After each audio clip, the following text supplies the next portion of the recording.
pankajam namami vigneshwara pada pankajam. I think it's our responsibility. Yes, Lord will take care.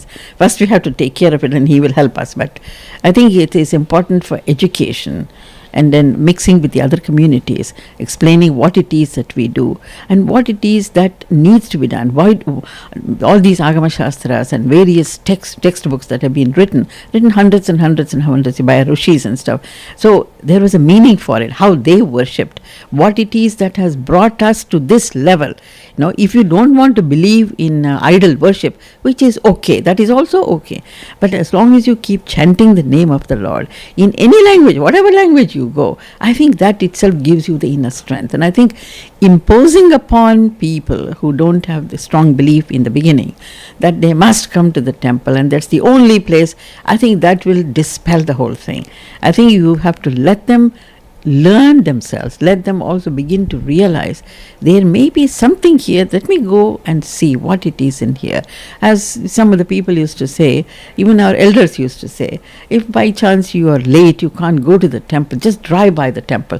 That is also good enough. That's how I remember my great grandfather used to say, which means that the temple as it stands, not a deity, but number of deities, that house of energy distributes this power to all the people coming around. I think this scientific dissemination of knowledge will bring in a lot more people. If you just say you're doing idol worship, it'll turns off the people. What do you do in idol worship? I think the purpose of that is to strengthen yourself and say, and give some narrations, give some examples of our Puranas, how young people have come up, how they have realized the Lord. Of course, the best and the example is Bhagavad Gita, in whatever way we can tell them, in simplest way, not to go into the depth of it. And I think we can accomplish. I've seen it myself here, a lot of young people who used to sort of go away. Now I see them all coming back. There is a young movement who want to preserve Hinduism, who would fight. And sometimes I tell them, don't go too far, I tell them, because, see, in the name of Hinduism, they will say, criticize other faiths. I said, that's the last thing we should do.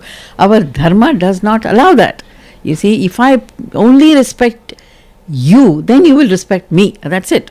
Be it you, I respect Christianity or Islam or whatever, then they will respect who we are.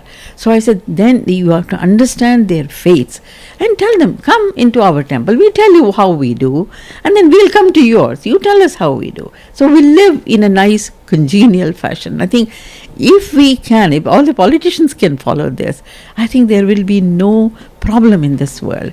But each one wants to proclaim that my religion is the best, which will never happen. No religion is the best. It is best for me. Hinduism is best for me, but I cannot enforce this on a Christian or a Muslim. I think this is the message that has to go all over the place. So forgive me for sort of bringing it, because it comes in continuation with what you just said.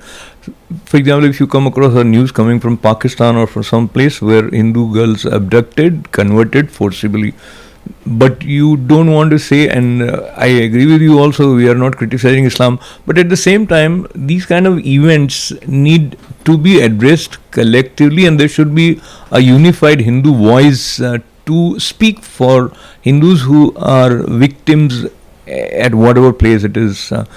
That I don't see happening. Do you see there is a need for it, and will it happen? You see, we don't have to criticize Islam. Islam has nothing to do with it. That's a political issue.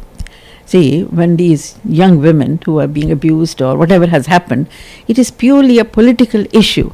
And I think that needs to be addressed. We don't have to bring Islam into the picture at all, you see. Just like it has happened in many places, I know that. But who is going to take care of it? There must be some organizations who can take. For example, here, HAF deals with it.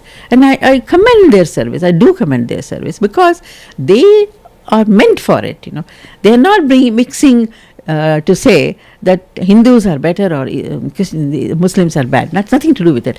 We're only addressing the issue that Hindu girls were mistreated or whatever in Pakistan. So that is an issue that should be addressed anywhere in the world. Just like if the Christians were being abused, that should be addressed also. So we should not bring in faith in this matter, but it is a political issue that must be addressed no matter where and what.